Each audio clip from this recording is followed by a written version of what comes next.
नमस्कार मित्रांनो, मी सुरेश विठ्ठल वगैरे final year MBA student from government medical college Sindhudurg. मित्रांनो, काल नीटचा पेपर झाला. तर त्याच्याबद्दल जर रिव्ह्यू द्यायचा झाला तर तो थोडा टफच होता. असं कंपेअर केलं जातं की 2016ची लेवल होती त्या पेपरची.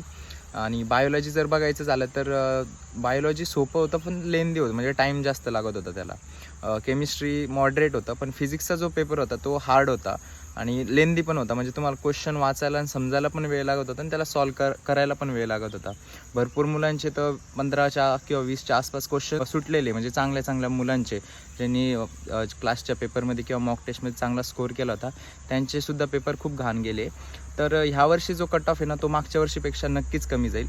आता रिझल्ट आल्यावर आपल्याला क्लिअर कट अंदाज येईल की कट ऑफ किती राहील किंवा काय, कोणते कॉलेज कोणत्या मार्क्सवर किंवा रँकवर भेटतील. आता ठीक आहे, पेपर जसा होता जे झालं ते सोडून द्या, आता नव्यानं सुरुवात करा.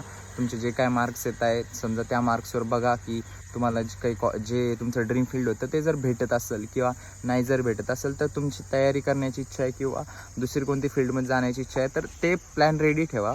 आणि मी माझ्या काउन्सिलिंगच्या चॅनलच्या माध्यमातून तुम्हाला गाईड करेलच. आणि माझे जर व्हिडिओ आवडत असेल तर व्हिडिओला लाईक करा, चॅनलला सबस्क्राईब करा आणि हा व्हिडिओ तुमच्या जास्तीत जास्त मित्रांना शेअर करा. धन्यवाद.